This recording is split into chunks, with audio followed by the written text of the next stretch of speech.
My name is Ruth Ann Carter, and if you're watching this, take a second to hit that follow button, because what I'm about to tell you isn't just another family story. It's a story about truth, about boundaries, and about the day I learned that love without respect is just a pretty form of control.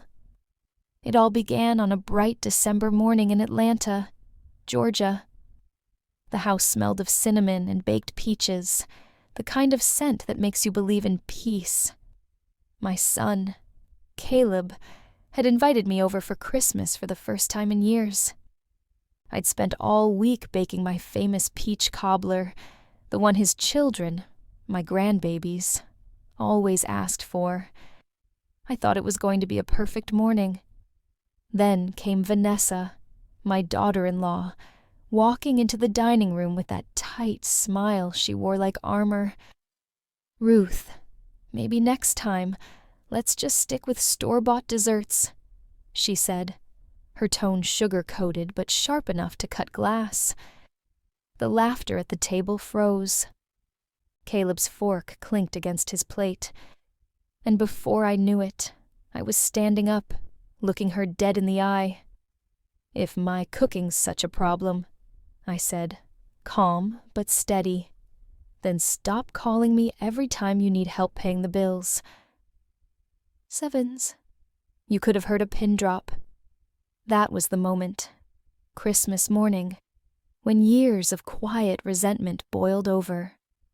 And within hours, what started as a family dinner turned into a police report, a broken trust, and the beginning of a reckoning I never saw coming. So stay with me, because this story isn't just about betrayal. It's about reclaiming your peace when the people closest to you mistake your kindness for weakness. That Christmas morning had started out so gentle, it could have been a postcard. The sun over New Orleans was soft and gold, and the air smelled like cinnamon, coffee, and the faint salt of the Mississippi breeze. I'd woken up before dawn, humming an old hymn my mama used to sing, baking my sweet potato pie, the same one that's been on our family's table for over 40 years. I wrapped it in foil, careful as if it were a newborn, and tucked it beside a bag of neatly wrapped presents for my grandbabies, Jordan and Nia. Caleb, my boy, had called 3 days earlier. "Mama, Vanessa wants you to come for Christmas this year. She says the kids miss you." His voice had that hopeful, hesitant tone, like a man standing between two storms, unsure which way to run. I'd said yes, even though the invite came late, even though it hadn't come from Vanessa herself. When I arrived at their house in the Garden District, everything looked perfect. White lights twinkling across the porch, jazz carols drifting through the open door. Vanessa greeted me with a smile as bright and hollow as a store-bought ornament. "Ruth Ann, so glad you could make it," she said, her perfume sweet enough to sting. But it was Jordan who made my heart swell. He came running down the stairs, taller than I remembered, shouting, "Grandma, you brought the pie." And just for that moment, standing in that big, fancy house with all its polished surfaces, I let myself believe maybe, just maybe, this Christmas would be different. I should have known better. It was sometime after noon when the first crack appeared in the perfect picture. I'd just finished setting the table, silverware lined like soldiers, my sweet potato pie, cooling on the counter beside the ham. Vanessa was basting her turkey, humming along to a Mariah Carey song, when she turned to me with that polished smile. "Ruth Ann," she said, her voice smooth as cream but sharp underneath. "Could you grab the desserts from the counter? I want everything ready before Caleb brings in the wine." Sevens. I looked over. Chocolate cake, pumpkin cheesecake, A store-bought pecan pie in a plastic dome. But my pie, the one I'd made with sweet potatoes from the farmer's market, nutmeg and love folded right in, was gone. "Where's my pie?" I asked, trying to keep it light. "Oh, that?" Vanessa said without looking up. "I put it in the pantry. We already have plenty of desserts, and honestly, store-bought ones are just easier for cleanup." Sevens. Easier for cleanup. She said it like my pie was a problem, not a piece of family. I felt the heat rise up my neck, the same slow burn I used to feel when folks at church meetings talked down to me like I didn't have a degree or sense. "That recipe's been in my family 3 generations," I said quietly. "It's tradition." Sevens. Vanessa shrugged, turning back to her turkey.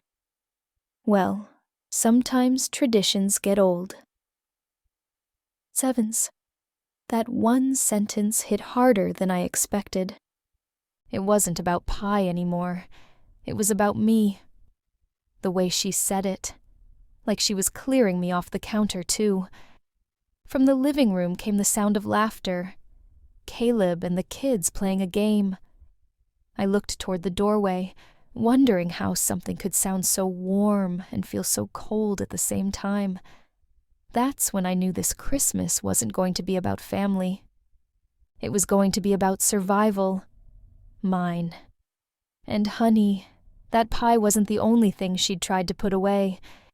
If you're still with me, sugar, take a deep breath, because this is where the Christmas spirit started slipping right off the bone. The kitchen was warm, filled with the scent of rosemary and roasted butter, but beneath it all ran a quiet tension, like a song played off-key. Vanessa moved around me like a queen ruling her kitchen, giving orders with that soft, clipped tone that made you feel small without her ever raising her voice. "Could you not crowd the counter, Ruth Ann?" she said as I reached for a plate. "I've got a system." Sevens. A system.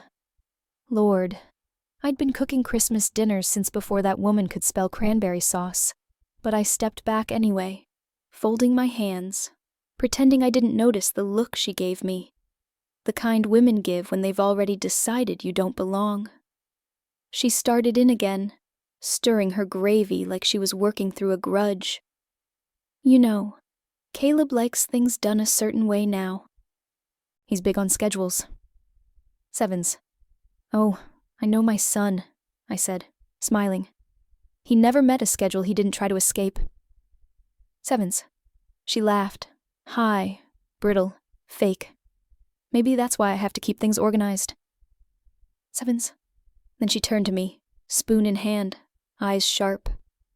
"You know, Ruth Ann, sometimes it's hard when people interfere. Especially with the kids. You've got a big personality. It can be overwhelming." Sevens. That word landed heavy. Overwhelming. Like I was a problem to be managed, not a woman to be respected. I wanted to tell her that love isn't interference, that wisdom isn't control. But instead, I just said, "If helping feels overwhelming, maybe you've been accepting too much help." Sevens. Her jaw tightened. The music in the living room faded into the sound of rain starting against the windows. "Don't take it personal," she said finally, turning her back to me. "Oh, baby," I whispered. "I never do. But maybe you should." Sevens. That was the first spark. The kind that sits quiet in dry wood before the fire starts. And if you've ever had someone try to erase your place at your own family table, keep listening, because this story's about how I took mine back. Dinner started out looking like something from a glossy magazine. Candles flickering, tablecloth smooth and white, every plate shining under the chandelier. Caleb carved the turkey. Vanessa poured wine. And for a few blessed minutes, the sound of Jordan and Nia laughing made it almost feel like a real family Christmas again. Almost. It didn't take long for the mask to slip. Jordan asked, "Grandma, did you bring your sweet potato pie?" His voice was bright, full of that easy teenage warmth that hasn't learned caution yet. I smiled and opened my mouth to answer, but Vanessa was quicker.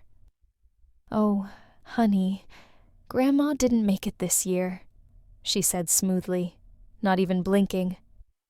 "But look, pumpkin cheesecake. Your favorite." Sevens. The lie hung in the air like smoke. Jordan frowned. "But I saw it earlier. The one with the crust on top. It's in the pantry." Sevens. Vanessa's hand froze halfway to her glass. Then she smiled again, tight and sugary. "That's just an old one she brought for later. It's not really for dinner." Sevens. The table went still. Caleb cleared his throat, trying to bridge the silence. "Everything looks wonderful, babe." Sevens. I could have let it go. Lord knows I've swallowed worse for the sake of peace. But when she said, "Some traditions just don't fit the modern table," that was it. I set down my fork, looked straight across the table, and said, "Sweetheart, tradition's what keeps a table standing when the new paint starts to peel." Sevens. Caleb shifted uncomfortably. Nia stared down at her plate. Vanessa's smile didn't waver, but her eyes turned cold enough to freeze the gravy.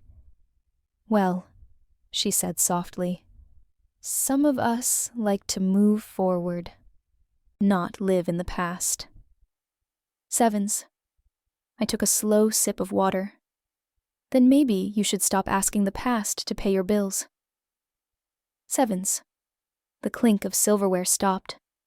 Caleb whispered, "Mama." But it was too late. The kids sat silent. The tree lights blinked.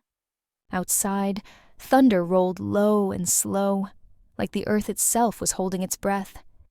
Vanessa leaned back, her voice dripping with venom wrapped in velvet. "You always have something to say, don't you?" Sevens. "Only when I'm being erased," I said. And right there, with the smell of turkey and tension thick in the air, I realized this wasn't a dinner. It was a declaration. And I had just declared I wasn't disappearing quietly. After dinner, the storm outside broke for real. Fat raindrops slapping the windows, thunder rolling like judgment. Inside, the silence was worse than the weather. Caleb busied himself with dishes he wasn't really washing. The kids retreated upstairs, and Vanessa stood by the sink, swirling what was left of her wine. "You embarrassed me in front of my family," she said finally, her voice so calm it was almost a whisper. I leaned against the counter, folded my arms. "Your family? Funny. I thought this was my son's house, too." Sevens. She turned, eyes sharp as glass. "You always twist things. I've tried, Ruth Ann. I've really tried. But you make everything about you. Your pie, your rules, your opinions. Maybe Caleb's too polite to say it, but I'm not. You overstep." Sevens. There it was, the truth dressed like civility. She wasn't protecting peace. She was protecting power. I didn't raise my voice. I didn't need to. Overstep. Sweetheart, I gave that boy a roof, a car, and 20 years of my life so he could stand on his own 2 feet. If stepping in means reminding him of that, maybe he needs the reminder. Sevens. Her jaw clenched. Money doesn't buy respect. Sevens. No, I said softly, but it sure pays for a lot of silence. Sevens. For a second, neither of us spoke. The hum of the refrigerator filled the space between us. I saw her reflection in the window. Perfect posture, perfect hair, but something flickered in her eyes. Fear, maybe. Or guilt. I think it's time you went home, she said. You've done enough. Sevens. I picked up my coat from the chair, the one she'd moved out of the dining room earlier, to make space. My fingers brushed against the foil of my sweet potato pie, still untouched on the pantry shelf. I lifted it, held it for a moment. You know, I said quietly, this pie's got history in it. Real history. Every woman in my family stirred it with her own hands. You can't buy that at Whole Foods. Sevens. Then I walked out, slow and steady, the rain soaking through my coat before I reached the gate. Behind me, her laughter rang out, soft, triumphant, hollow.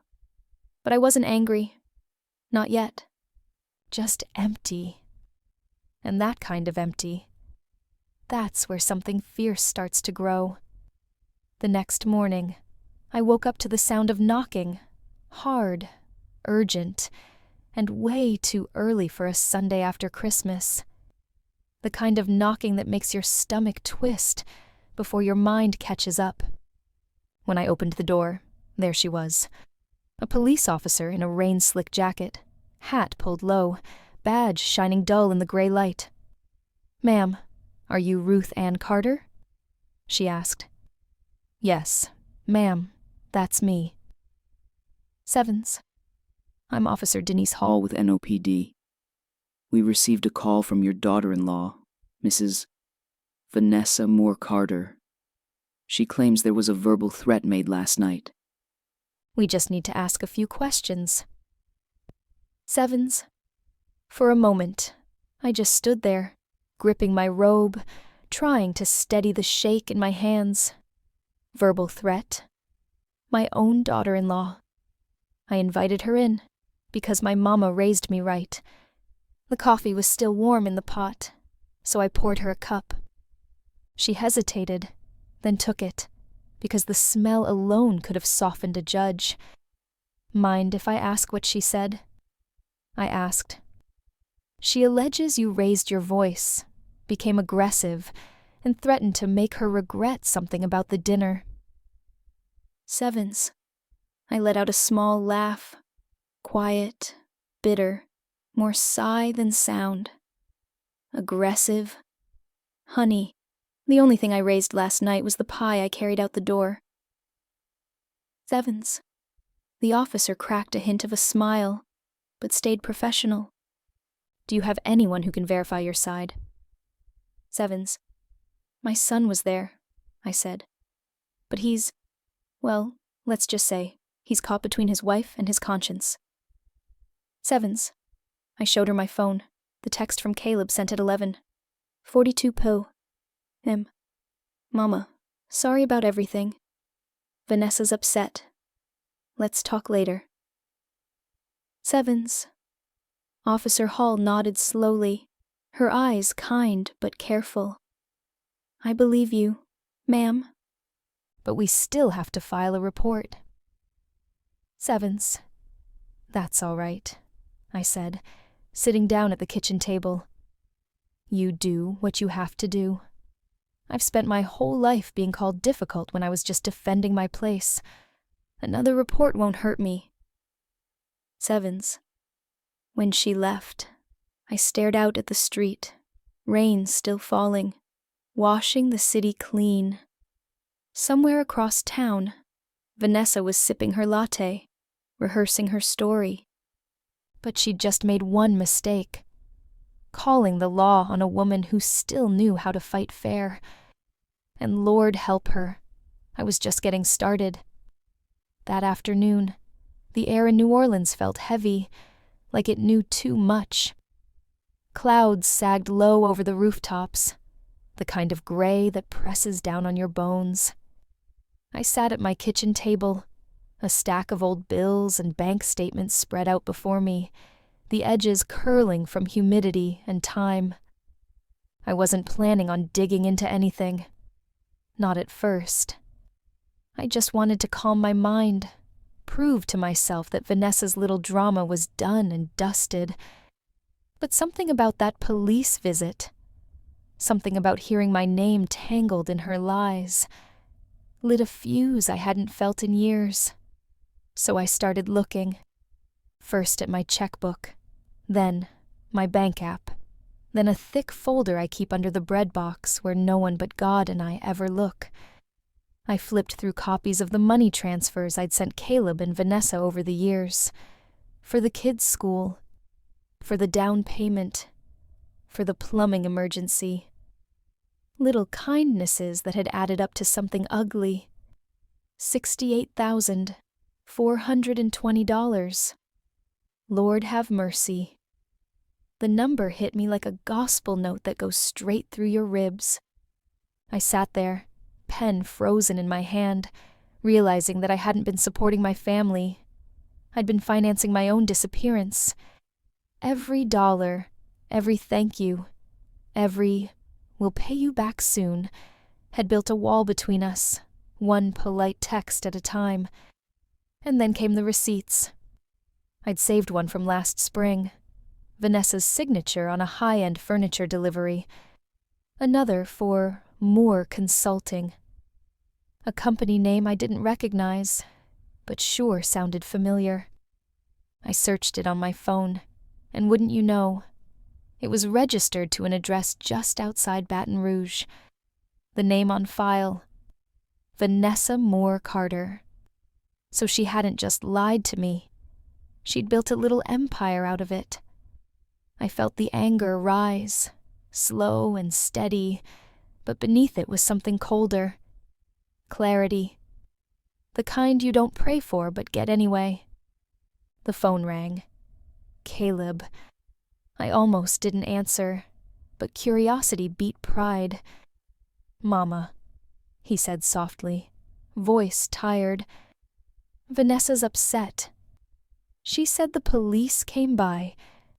Sevens. "Yes, they did." I interrupted. "Said I threatened her. You believe that?" A pause. "I don't know what to believe right now." Sevens. "That hurt more than I expected. Then maybe it's time you start finding out." "Sevens," he sighed. "Please, Mama, don't make things worse." "Sevens. Worse." I laughed, but it came out broken. "Baby, this is what worse looks like, when your wife steals your mama's kindness and calls it charity." "Sevens." He didn't answer. Just silence, like guilt breathing on the other end. When the line went dead, I sat back and looked at the pie dish still on the counter, empty but clean. That was me now, scraped out, washed off, but not broken. And as I watched the rain streak down the window, I realized something simple and sharp. The truth doesn't need to shout. It just waits for the right moment to walk through the door. And my moment was coming. That night, sleep wouldn't come. The wind pushed against the shutters, whispering like an old friend trying to remind me of something I'd forgotten. I sat in my armchair with a cup of mint tea, the house lit only by the street lamp outside. Somewhere between exhaustion and anger, I began to see everything clear for the first time. I wasn't the victim in Vanessa's story. I was the fool she'd written out of it. All those years I'd told myself I was helping. That a mother's job never ends. That family meant forgiveness without limits. But forgiveness without wisdom. That's just another kind of surrender. I opened my old notebook. The one with brittle pages and grease stains from the years I used it to plan bake sales and church events. On the first blank line, I wrote in all caps, "Enough." and right under it, "I will not pay for my own erasure." The more I thought about it, the more the lies began to line up like dominoes. Vanessa hadn't just turned my son against me. She'd done it slowly, sweetly, spoon-feeding him half-truths until he started mistaking her voice for reason. But truth has a way of finding a microphone, even when folks try to turn the volume down. I spent the next few hours digging deeper. I called a friend from church, Evelyn, who works part-time at a credit union. She's one of those women who can read a balance sheet the way a preacher reads scripture. I told her what I'd found, and after a long pause, she said, "Baby, you might want to check the withdrawals from your joint account with Caleb. There's movement there that doesn't look right." Sevens. So I did. And Lord, she was right. Transfers labeled education fund and medical fees, leading straight into an account under Moore Holdings LLC.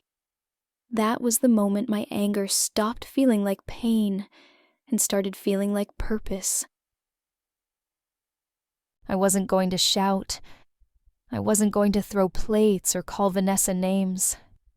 I was going to be still, quiet, and deliberate, like my mama taught me to be when facing a storm, because storms pass, but what they leave behind tells the real story.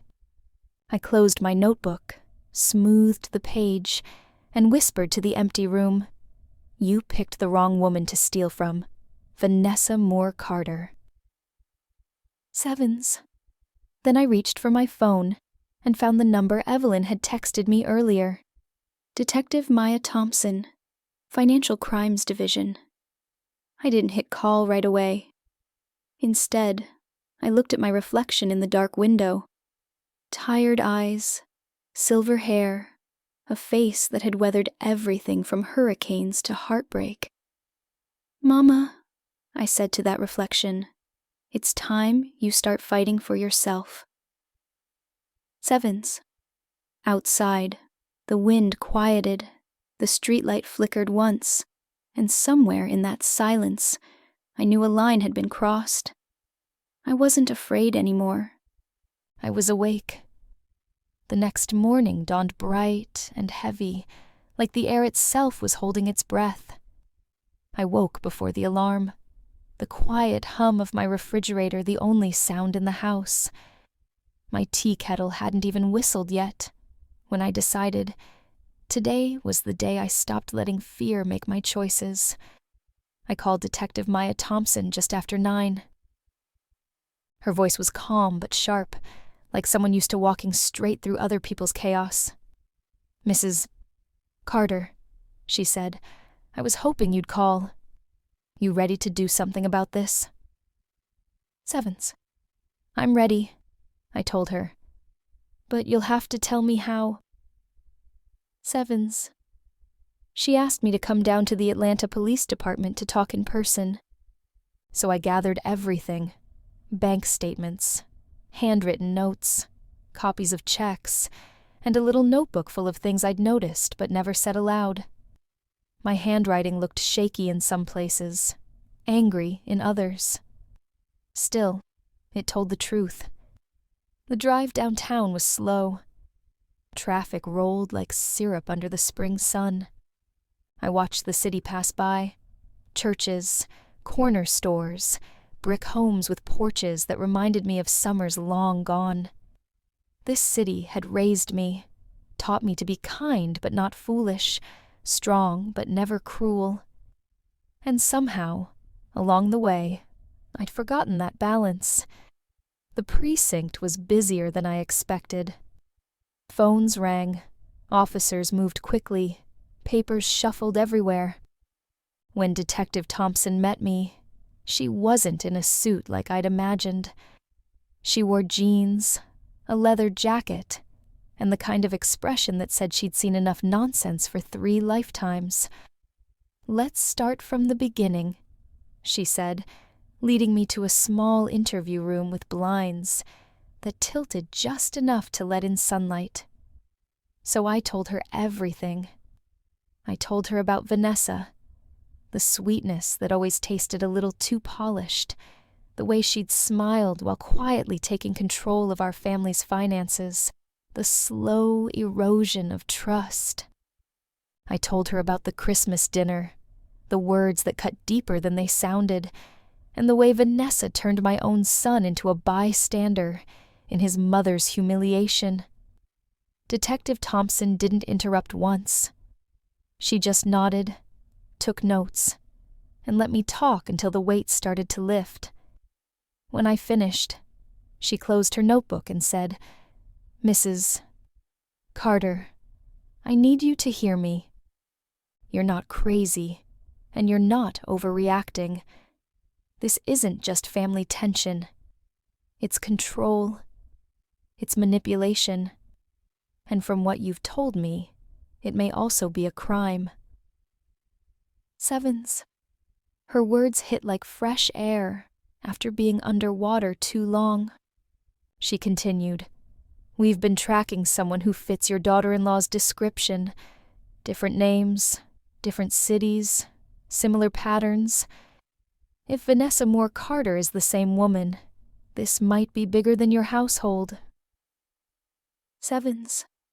I sat there stunned. The puzzle pieces, the hidden expenses, the sudden emergencies, the expensive shopping sprees, they all snapped together. "What do you need from me?" I finally asked. Detective Thompson leaned forward, her eyes steady. "Evidence. We can't touch her unless we catch her handling stolen money or manipulating financial accounts. But if you're willing, we can set up a controlled situation, something that exposes what she's been doing." Sevens. "You mean a trap?" I asked. "A test," she said simply, "to show who she really is." Sevens. I nodded slowly. The fear that had lived in me for months began to loosen its grip. "All right," I said. "Tell me what I need to do." Sevens. And for the first time in a long time, I felt like I was taking my life back, one brave, deliberate breath at a time. By Thursday afternoon, the plan was in motion. It felt strange, almost theatrical, like I was rehearsing for a play, where the lines had to be perfect, or the curtain would never fall. The detective called that morning, walking me through every step. "You don't have to trick her," she said. "Just give her room to expose herself." Sevens. So I did what women like me have done all our lives. I put on my calmest smile and prepared to do something brave while pretending it was ordinary. I called Vanessa just after lunch. Her voice came through bright, rehearsed, sugar-coated as always. "Ruth, I wasn't expecting to hear from you." Sevens. "Well," I said, keeping my tone soft, "I've been thinking about what you said on Christmas. About stepping back, about giving Caleb and the kids more room. You were right, honey. I've been too involved, and I'd like to fix that." Sevens. A long pause, then a little laugh. "Oh, Ruth, that means so much. I've wanted to clear the air too. Maybe we can meet up and talk." Sevens. Exactly what I was hoping for, I said. "How about perennial bean at 3 o'clock? My treat." Sevens. I could almost hear the smile in her voice. "Perfect. I'll see you there." Seven. When I hung up, I sat for a moment, staring at my reflection in the kitchen window. My hands were steady. My heart wasn't. The detective had already placed 2 officers at the cafe, one behind the counter, another pretending to work on a laptop in the corner. My role was simple: bring up money, mention a large sum I wanted to transfer to Caleb and the kids, and see how Vanessa responded. The conversation would be recorded through a small device clipped under my cardigan, right below the gold cross I'd worn for 40 years. At 2:45, I walked into the perennial bean. The smell of roasted coffee beans wrapped around me like warmth on a cold day. The detective gave me a subtle nod from the far table. Everything was set. Vanessa arrived 15 minutes late, just like always. She swept in wearing oversized sunglasses, a cream trench coat, and heels that clicked like punctuation marks. "Ruth," she said brightly, leaning in for a hug that didn't reach her eyes. "You look wonderful." "Sevens." "You too, dear," I said. Sit. Let's talk." "Sevens." We ordered coffee, hers a caramel latte, mine black. I let her fill the silence with small talk until she relaxed, smiling like she'd already won. Then I leaned forward and said, "I've been thinking about transferring part of my estate, maybe 200,000, to Caleb and the kids. I don't want to wait till I'm gone to help them out. I'd like your help setting it up, since you manage the accounts." "No." "Sevens." Her eyes widened, then softened in that well-practiced way of hers. "Oh, Ruth, that's incredibly generous. Of course, we can handle that. I'll get the account details from my laptop when I get home." "Sevens." I smiled, taking a slow sip of coffee. "You always know how to make things easy." "Sevens." For the next 15 minutes, she talked freely. Names of accounts, supposed businesses, even how she'd optimize the taxes. Every word recorded, every lie neatly wrapped in charm. When we stood to leave, she hugged me again and said, "I knew you'd come around." "Sevens." As she walked out, Detective Thompson met my eyes from across the cafe and gave a single nod.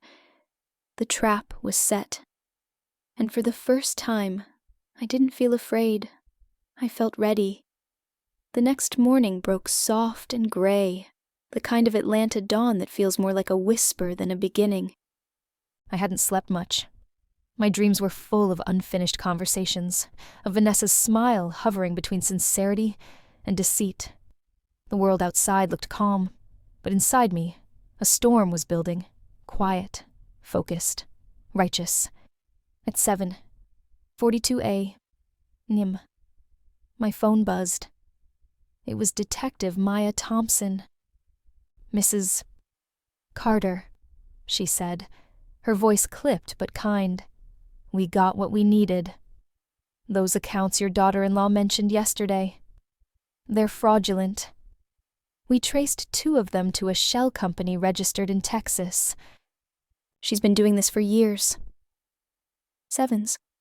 For a moment, I couldn't breathe. The truth was too sharp to swallow. "So, it's real," I whispered. "Everything I suspected." Sevens. "Yes, ma'am," she said gently. "We're issuing the warrant this morning. She's been using your family's name to launder money through fake nonprofits and short-term investments. We'll arrest her today." Sevens.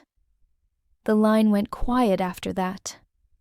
I stared out the kitchen window as sunlight filtered through the blinds, slicing the room into stripes. I should have felt triumphant, maybe even vindicated, but all I felt was tired. Tired of fighting, tired of pretending I didn't see what was right in front of me. Around 10, I got another call, this time from Caleb. His voice was rough, like he'd been crying. "Mom, they came to the house," he said. "Police. They took Vanessa away in handcuffs. Said something about fraud, false accounts." Sevens. My knees went weak. I gripped the countertop to steady myself. I know, baby, I said softly. It had to happen. Sevens. He didn't speak for a while. When he finally did, his voice was small. Mom, I didn't believe you. I thought you just didn't like her. I defended her every time you tried to warn me. And now I don't even recognize the woman I married. Sevens. That was the hardest part, hearing the heartbreak in his voice. I'd wanted justice, not destruction. But justice rarely comes clean. It always drags pain along with it. Caleb, I said, sometimes people show us who they are too late for us to fix it. That's not your fault. You loved her. You trusted her. That's what good men do. Sevens. He let out a trembling breath. I'm sorry, Mom, for not listening, for letting her turn me against you. Sevens. I closed my eyes, feeling the sting of tears I didn't want to shed. You don't owe me an apology, baby. You just start fresh. Take care of those babies. Let the rest go. Sevens. When we hung up, I sat for a long time in the quiet. The sunlight had shifted, falling over the family pictures on the wall. Caleb and Vanessa smiling with the kids at the lake, my late husband holding Emma on his shoulders. For the first time, I realized how much pretending had been captured in those smiles. By afternoon, the news was everywhere. Local stations ran the story. Atlanta woman arrested in multi-state fraud investigation. They didn't use Vanessa's real name. She had so many. But I knew. The world finally knew. Detective Thompson called again that evening. It's done, she said. She's in custody. There'll be a hearing next week. You've done something brave, Mrs. Carter. Most victims stay silent. Sevens. Maybe I was silent too long, I said. But I won't be anymore. Sevens. As I hung up, I stepped out onto my porch. The sun was setting low over the skyline, painting the world in gold and fire. Somewhere in the distance, a church bell rang. I wrapped my shawl tighter around my shoulders and whispered to the wind, it's over now. Sevens. And for the first time in months, maybe years, I believed it. The storm had passed. But in its wake, something stronger was growing. Something like freedom, something like peace. 3 days passed before the noise settled. The news cycle had moved on. Reporters had packed up their cameras, and the neighborhood went back to pretending it hadn't been gossiping over my family's tragedy. Atlanta has a funny way of swallowing scandals. Loud 1 minute, quiet the next. I spent those days in a strange kind of quiet. I'd clean the kitchen, water the plants, sit by the window with my tea, and think about everything that had just happened. The air felt different. Lighter, maybe, but also lonelier. When you spend so long fighting for peace, you don't quite know what to do when it finally arrives. Caleb called that third morning. His voice was soft, unsteady. Mom, he said, can I come by? Sevens. Of course, baby, I said. Doors open. Sevens. He showed up an hour later, looking like the boy he used to be, and the man he was trying to become. Rumpled shirt, tired eyes, hands stuffed in his jacket pockets like he was holding himself together. When he stepped inside, he froze for a second, like he didn't quite know where to start. I don't even know how to thank you, he said quietly. I shook my head. You don't need to thank me, Caleb. You just need to see things clearly now. That's enough. Sevens. We sat at the kitchen table, the same one where I'd once taught him his multiplication tables, and he started talking. He told me how the kids were doing, how little Emma cried at night, asking when Mommy was coming home, how Daniel kept asking if the police were the bad guys.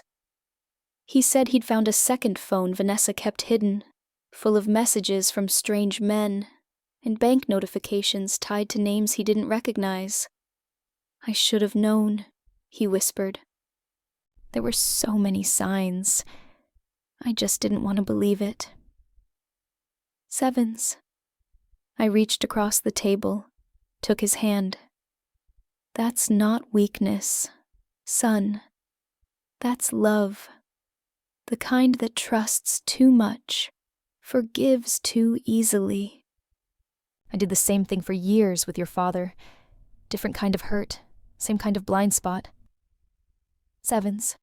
He looked up, eyes glassy. Mom, how do I fix this? How do I start over after something like this? Sevens. I smiled, though my heart ached for him. You start small. You cook dinner for your kids. You show up for them. You pray, even when it feels pointless. And you remember this. Broken doesn't mean finished. It means ready for something new. Sevens. He nodded, tears finally spilling. Then he laughed a little, shaking his head. You always make it sound so simple. Sevens. Simple, I said, ain't the same as easy. Sevens. We sat there until the sun dipped low, our words soft and few, the silence between us finally comfortable again. When he left, he hugged me tighter than he had in years. After the door closed, I stood there for a long time, listening to the quiet hum of my house.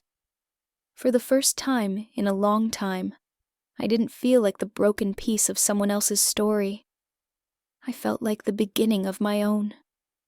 A week later, the sun came out in full force, the kind of Georgia sunshine that seeps into your bones and makes everything look softer, kinder. I decided to go back to church that Sunday. It had been months since I'd stepped foot inside Mount Olive Baptist, and honestly, I wasn't sure I was ready to face all the looks, the whispers, the bless your hearts. But I also knew that healing doesn't happen in hiding. When I walked into the fellowship hall, the air smelled like cornbread, fried chicken, and 2 strong coffee. The choir was rehearsing in the background, and laughter floated through the room like warm wind. A few folks turned when they saw me. Some smiled, others looked away too quickly. But then I spotted Evelyn, my oldest friend from choir. Lord have mercy, Ruth Ann Carter, look at you, she said, striding over with her arms open wide. You look 10 years younger already. Justice'll do that to a woman. Sevens. I laughed, though my throat tightened a little. Oh, stop it. You know I didn't want any of this. I just wanted the truth. Sevens. She squeezed my hands, eyes soft. And you got it, honey. Don't ever be ashamed of that. Sevens. We sat together through service. Pastor Lewis preached on forgiveness, on how letting go doesn't mean pretending it didn't hurt, but choosing to live without letting the pain steer your life. His words landed deep. I felt something shift, like a knot inside me finally loosening. After the sermon, during the fellowship meal, people began to approach me one by one. Some offered hugs, others just nodded, eyes full of quiet understanding. Then one woman I barely knew, a teacher named Darlene, sat across from me with her plate of peach cobbler and said, "Miss Ruth, what you did took courage. I've been stuck in a marriage that's broken for years, but seeing you stand up for yourself, it gave me something. Hope, I guess. Sevens. That word, hope, hit me harder than I expected. Because maybe, after all the pain, that was the one thing I'd gained. I smiled at her, reaching across the table. Baby, hope's the seed. Truth's the rain. You just keep tending to both, and something beautiful'll grow. Sevens. She nodded, tears brimming, and for a moment, the noise of the room faded away. It was just the two of us. Two women who'd carried too much for too long, daring to believe we could start again. After everyone left, I helped stack chairs and wipe tables, humming an old hymn my mama used to sing. Through many dangers, toils, and snares, I have already come. The tune felt different this time, less like survival, more like rebirth. When I stepped outside, the afternoon light painted everything gold. The church steeple, the cracked sidewalk, even the old magnolia tree out front. I paused and breathed it in, that mix of faith and freedom. Maybe the storm hadn't just cleared my path, it had cleansed it. And as I walked home, I realized forgiveness isn't something you give once. It's something you practice, over and over, until peace becomes your second nature. That day, I didn't just go back to church. I went back to myself. That night, the house was quiet again. No phone calls, no visitors, no background noise except the gentle hum of the ceiling fan spinning lazily above me. I sat at my kitchen table with a slice of leftover peach cobbler and a notebook that had followed me through the worst months of my life. Its pages were filled with scribbles, anger, prayers, fragments of things I couldn't say out loud. But that night, I didn't open it to vent. I opened it to remember. I started writing down everything I'd learned, not from sermons, not from anyone else, but from living it myself. Lesson 1, I wrote. Peace isn't something you find. It's something you build, one boundary at a time. Sevens. It sounded simple, but it had taken me almost 70 years to understand. For most of my life, I thought being a good woman meant being agreeable. That love meant keeping quiet. That turning the other cheek meant letting people walk over you. But love without respect is just fear dressed up nice. I looked around my kitchen. Pictures of Caleb and the kids on the fridge, my late husband's old coffee mug by the sink, the worn-out Bible on the counter. This house had seen everything. The laughter, the fights, the lies, the tears. And yet, it was still standing. So was I. The clock ticked softly as I wrote. Sevens. Lesson 2. You can't save people who like the comfort of their own chaos. Sevens. That one stung. For a long time, I'd tried to fix Caleb's marriage, smooth over Vanessa's cruelty, make everyone happy. But sometimes, peace comes from letting the storm wash away what's false. The trick is not to rebuild in the same spot it destroyed. I poured myself some sweet tea and leaned back in my chair. Outside, the Atlanta night glowed warm and gold, streetlights flickering against the magnolia trees. Somewhere in the distance, I could hear kids laughing and tires rolling slow down the street. Life moving on, unbothered, unstoppable. And in that stillness, I realized I'd moved on too. Not perfectly, not without scars, but forward. I wrote one last line at the bottom of the page. Sevens. Lesson 3. Healing doesn't erase the story. It just changes how you tell it. Sevens. When I closed the notebook, I felt a calm I hadn't felt in years. My heart was still tender, but it wasn't trembling anymore. The pain had softened into wisdom. I carried the cobbler dish to the sink, rinsed it out, and whispered to myself, "You did it, Ruth Ann. You made it through." Sevens. Before heading to bed, I paused by the window. The moon was hanging low, round and kind, lighting up the quiet street below. My reflection looked older, sure, but stronger too. My mama used to say, "The Lord don't waste pain, baby. He turns it into purpose if you let him." Sevens. I believed her now, because standing there in that small, still kitchen, I didn't feel like a victim anymore. I felt like a woman reborn from her own ashes, carrying not bitterness, but grace. And for the first time in my life, peace didn't feel borrowed. It felt like mine. Spring came early that year. The dogwoods bloomed before March was done, sprinkling white petals along the sidewalks like confetti, for a celebration I didn't know I'd been waiting for. The air in Atlanta had that sweet mix of rain and magnolia, and for the first time in a long while, I woke up smiling before the coffee even brewed. It had been nearly 3 months since Vanessa's arrest. The headlines had faded, the gossip had burned itself out, and life, slowly, stubbornly, had started to mend. Caleb found a new job downtown, something stable, something his. He and the kids had moved into a smaller place, cozy and honest, the kind of home built on laughter instead of pretense. Every Sunday after church, they came by for dinner. Emma helped me in the kitchen, humming as she peeled sweet potatoes, while Caleb fixed whatever needed fixing. The leaky faucet, the squeaky door, my faith in our family.